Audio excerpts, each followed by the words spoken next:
নমস্কাৰ পুৱাৰ বাতৰিলৈ স্বাগতম জনাই ষ্টুডিঅত মই আকাশমিতাই মুহূৰ্তত লৈছো এক গুৰুত্বপূৰ্ণ খবৰ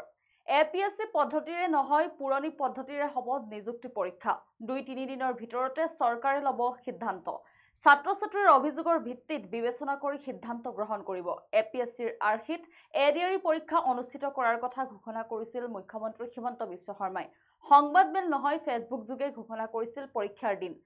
পুনৰ ফেচবুক লাইভ আহি স্পষ্টীকৰণ মুখ্যমন্ত্ৰী গৰাকীৰ 2-3 দিনৰ ভিতৰতে সংবাদমেল সম্বোধন কৰাৰ সম্ভাৱনা এই সন্দৰ্ভত জনাই যাম সবিস্তাৰে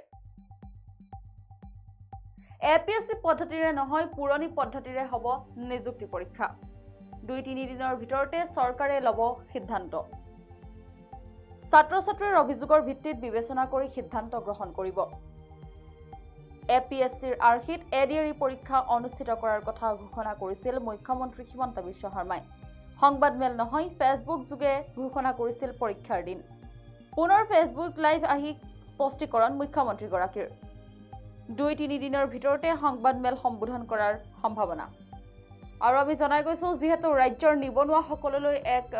আসলতে সুখবৰ প্ৰদান কৰিছিল যেহেতুকে তৃতীয় চতুৰ্থ বৰ্গৰ পৰীক্ষা অনুষ্ঠিত হ'ব কিন্তু যেহেতুকে মুখ্যমন্ত্ৰী হিমন্ত বিশ্ব শৰ্মাই ফেচবুক লাইভ যোগে জনাইছিল যেহেতুকে তৃতীয় চতুৰ্থ বৰ্গৰ লগতে অসম আৰক্ষীৰ পৰীক্ষাৰ দিন ঘোষণা কৰিছিল 3 অক্টোবৰত অনুষ্ঠিত হ'ব অসম আৰক্ষীৰ শাৰীৰিক পৰীক্ষা আৰু চলিত বৰ্ষতে 6434টা আৰক্ষীৰ পদ পূৰণৰ লক্ষ্য আছিল চৰকাৰৰ আৰু এডিআৰই পৰীক্ষা অনুষ্ঠিত হ'ব এপিএসসিৰ আৰ্হিত এই কথা ঘোষণা কৰিছিল মুখ্যমন্ত্ৰী হিমন্ত বিশ্ব শৰ্মাই কিন্তু পুনৰবাৰ আসলতে মুখ্যমন্ত্ৰী হিমন্ত বিশ্ব শৰ্মাই ফেচবুক লাইভ যোগে জনাইছে আসলতে এডিআৰই পৰীক্ষা এপিএসসিৰ আৰ্হিত অনুষ্ঠিত নহয় 2-3 দিনৰ ভিতৰতে আসলতে চৰকাৰে সিদ্ধান্ত গ্ৰহণ কৰিব আৰু যেহেতুকে সংবাদমেল নহয় আসলতে ফেচবুক যোগে মুখ্যমন্ত্ৰী গৰাকীয়ে সংবাদমেল নহয় আসলতে ফেচবুকৰ লাইভ যোগে আসলতে মুখ্যমন্ত্ৰী গৰাকীয়ে পৰীক্ষাৰ দিন ঘোষণা কৰিছিল কিন্তু পুনৰ ফেচবুক লাইভ আহি স্পষ্টীকৰণ দিছে মুখ্যমন্ত্ৰী গৰাকীয়ে 2-3 দিনৰ ভিতৰতে সংবাদমেল সম্বোধন কৰাৰ সম্ভাৱনা আছে আৰু এই ক্ষেত্ৰত আসলতে ফেচবুক লাইভ যোগে মুখ্যমন্ত্ৰী গৰাকীয়ে কি কৈছিল আপোনালোকক জনাইছো যে অসম চৰকাৰৰ তৃতীয় আৰু চতুৰ্থ শ্ৰেণীৰ যি পৰীক্ষা হ'ব তাত আমি লোকসেৱা আয়োগৰ আৰ্হিত প্ৰিলিমছ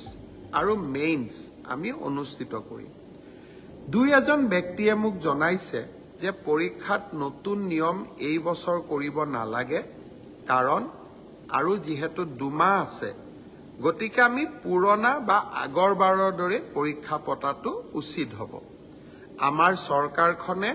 সদায় ৰাইজৰ কথা শুনিবৰ বাবে চেষ্টা কৰে কাৰণ আমি বিশ্বাস কৰোঁ লাও যেনেকৈ পাতৰ তলত থাকে চৰকাৰো ৰাইজৰ তলত থাকে ৰাইজৰ ঊৰ্ধত নহয় যিসকলে মোক এই পৰামৰ্শটো দিছিল দুই-এজনে অলপ গালিগালাজো কৰিছে আৰু কিছুমানে ভালকৈ পৰামৰ্শটো দিছে গালিগালাজ কৰা সকলকো মোৰ মৰম জনাইছো আৰু ভালকৈ কোৱা সকলকো মোৰ সন্মান জনাইছো আপোনালোকৰ পৰামৰ্শ অহা 2-3 দিনত আমি বিবেচনা কৰিম আৰু যেহেতু পৰামৰ্শটোত মেৰিট আছে যে হয় 2 মাহ থাকোতে পৰীক্ষাৰ পেটাৰ্ন এটা সলনি কৰিব নালাগে বিষয়টো আমি ডেফিনেটলি